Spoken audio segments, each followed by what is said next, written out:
সমাজবার্তার পুজো পরিক্রমায় আমরা এই মুহূর্তে আছি ব্যারাকপুর জাফরপুর সর্বপল্লী উন্নয়ন সমিতির পুজো মণ্ডপে।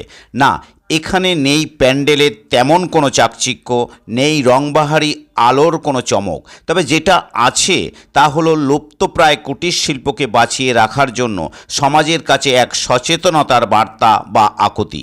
এ বিষয়ে পুজো কমিটির সম্পাদক কি বলছেন শোনাবো। দাদা, এমন চিন্তাভাবনা কেন? ধীরে ধীরে কুটির শিল্পটা আস্তে আস্তে লুপ্ত হয়ে যাচ্ছে।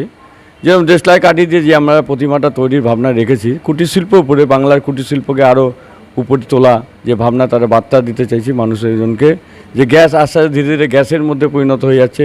কুটির শিল্পতে একটা রুটি রুজি ব্যাপার, তাদের আস্তে আস্তে ধীরে ধীরে লুপ্ত হয়ে যাচ্ছে। যেটা আগামী দিনে আমাদের এই বার্তা যে কুটির শিল্পকে আরও ত্বরান্বিত থেকে উচ্চ স্তরে নিয়ে যাওয়া, যে শিল্পীদের তাদের রুটি রুজিটা ভালো হয়, এই ভাবনা চিন্তা আমাদের মধ্যে হচ্ছে। রায়গঞ্জের কালিয়াগঞ্জের একজন শিল্পী জ্যোতির্ময় বণিক, সে আমাদের বিভাস সরকারের বাল্যকালের বন্ধু।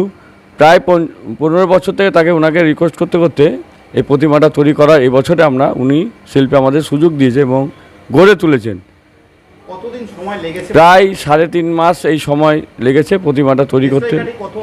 প্রায় আপনার ধরুন 7 লক্ষ দেশলাই কাঠি দ্বারা নির্মিত হয়েছে দুর্গা প্রতিমা, এবং কেশর সেটা হচ্ছে বারুদ দিয়ে, আমাদের চুল মাথায় চুল টুল সমস্ত বিষয়টা বারুদ দিয়েই হয়েছে। কতদিন থাকছে দর্শনার্থীদের জন্য প্রতিমাটা? 3 তারিখ পর্যন্ত আমরা এই প্রতিমাটাকে রাখবো, 4 তারিখে আমরা বিসর্জনে যাব। প্রিয় দর্শক বন্ধুরা, একবার দেখবেন নাকি প্রায় 7 লক্ষ দেশলাই কাঠি দ্বারা নির্মিত একজন শিল্পীর অপরূপ সেই শিল্পকলা? চলুন আপনাদের দেখাই একবার।